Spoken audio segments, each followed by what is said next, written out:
Hey folks, it's Cyclone. I'm actually going to be doing another Hunter x Hunter video, and there's actually a good reason why I'm doing this discussion. The title is Hunters versus Calamities, and the Calamities and the Dark Continent and what we can expect from it. And I've been thinking about this topic for a bit because the Calamities actually connect to an event happening right now of this recording in March 2020. COVID-19, the coronavirus. Now, this is not the first time humanity has faced an illness, a virus.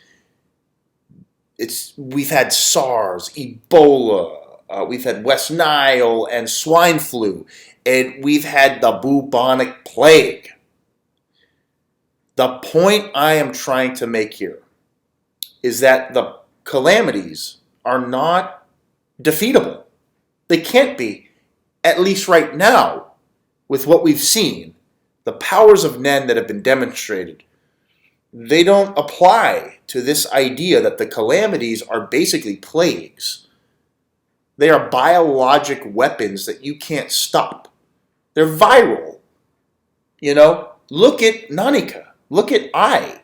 This thing creates conjurations upon your wish, whatever the fuck you want, and then it gives you a payment due to how big the wish was.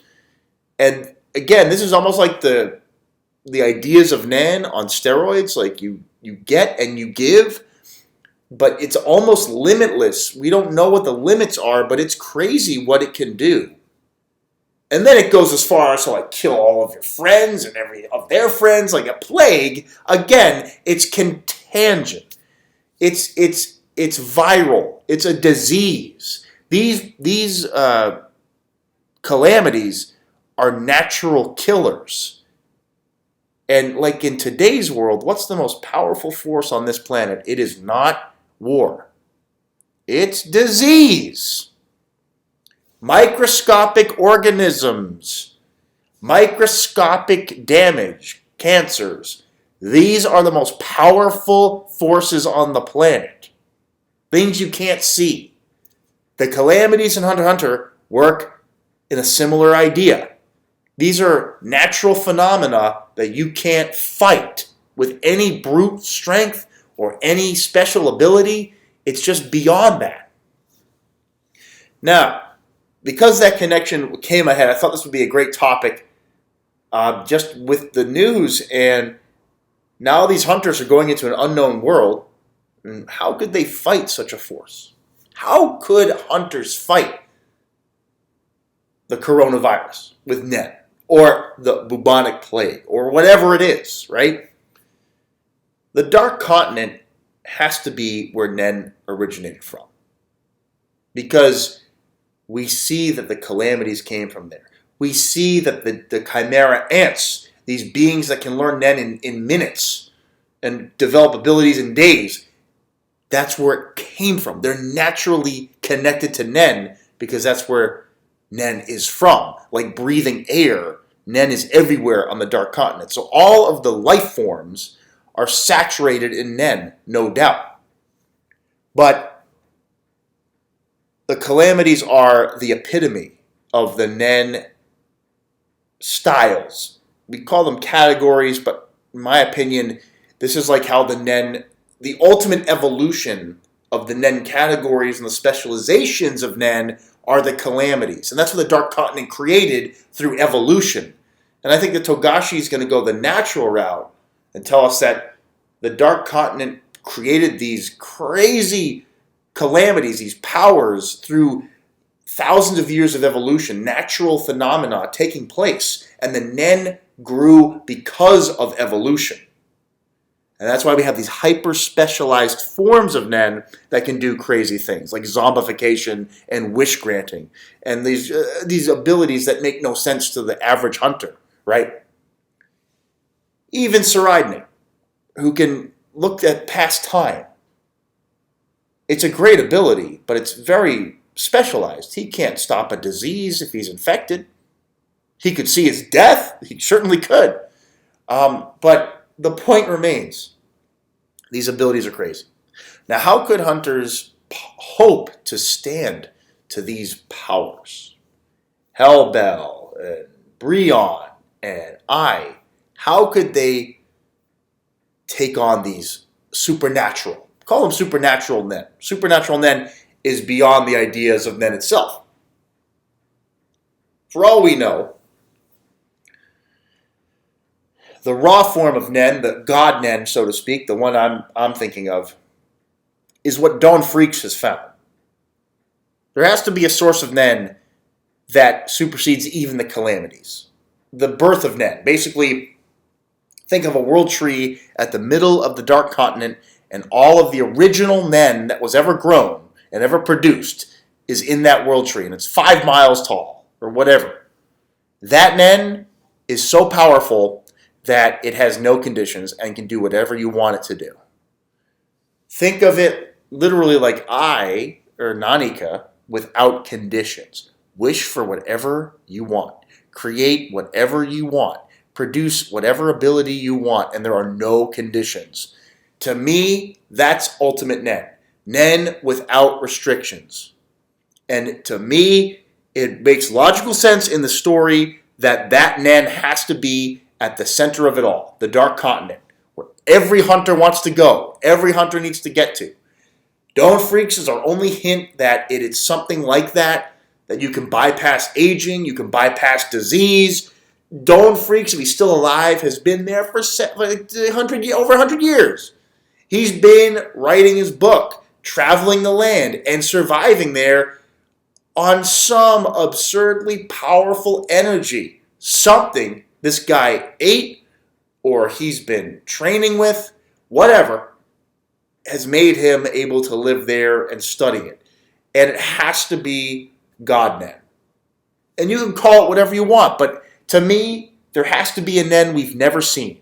A power that is beyond the condition system, the category system. These are the limitations that this Nen we've never seen before doesn't have. It's Nen that can do whatever you think of, whatever you want it to do. Because at the end of the day, Nen is basically your willpower personified. You think of a power, you study a power, you want something to come into existence. All the Nen training we've ever seen in the series was something to do with either personality, desire, willpower, or natural affinity. So it's a little mixture of biology and mental state. But the ultimate power to me is Nen that does whatever you want it to do without a restriction. And that has to be at the center of the Dark Continent. The hunters have to get that power. Some way, somehow, to get rid of the Calamities, or at the very least take on the Dark Continent and get what they need. Whether it be rejuvenation herbs, or maybe there's like a knowledge stone there that can help them foresee the calamities of the world, or help bring kindness to people, or I don't know what. It's all up for debate. There's so much that could happen there. But Togashi's laying out the possibility for it to be God Nen. I'm just going to call it God Nen. You can call it whatever you want. It's that idea. So the hunters need to get that energy, learn how they can use it, and then take on the Calamities. Gon might be able to get his Nen back after this arc, but during it, we're going to have hunters like the Zodiac. We're going to have, Karapika might not make it. We'll see. But we'll definitely have the Zodiac and Beyond Netero. I have a feeling that Killua's going to get on there with Nanika because she's tied to the Dark Continent, pretty much guaranteed. And they're going to help Gon get his Nen back. And by the way, when Hisoka survives and kills Crollo, what would his next plot point be? His next plot point would be to get Gon back to full power and fight him. You see? Illumi as well. Killua and Illumi. So this plot point could go into the Dark Continent, and I've been saying this for a while. But if those two come off the boat, or out of this arc, and are on the Dark Continent, you know it's because of Gon and Killua. And that arc is going to conclude. But while they're there, they'll have to find the God Nen and figure out how to use it. Because Dawn Freaks is the ultimate goal, the ultimate hunter they have to find. Jing may go try to find Dawn. I would absolutely love the idea of following Jing Freaks, this master level hunter, going into the unknown world and trying to find his grandfather. Or is it great-grandfather? Great-grandfather. I forget how many generations. It's a couple centuries. I mean, I loved following, Gon's journey, but Jing's Dark Continent journey, you'll never, I'll never read or watch another series if that's what I'm getting. Like, that is incredible content. And if that's the expedition that Jing has to complete, to find the Godnen and find Dawn Freaks and figure out the power behind it, oh my gosh, dude, I'm getting so excited just thinking about it. So I hope this video was a fun discussion. I know we're still in hiatus. I know I haven't uploaded in a while. But really, I'm trying to pad it out, guys. This series has to come back in the next 6 months. It has to. It has to. If it doesn't, if we're going past 2 years, guys, or going even to 3 years, I'm really not sure if we're going to continue the series. We have to think about the possibility that Togashi ends the series short. I'm actually saying this for the first time because I think it's a possibility. I don't want, any issues or COVID-19 aside, life's unpredictable, right? And Togashi's flooding us with this information about the Succession War and the Kakian Empire and everything else. Because his idea is that the things on the side, the detours, are the most important. So, yes, we could get to the Dark Continent. And yes, we could find the Godnan, the Calamities, and all the stuff I just talked about. But what if he's trying to show us that this little boat ride is going to be the more important story?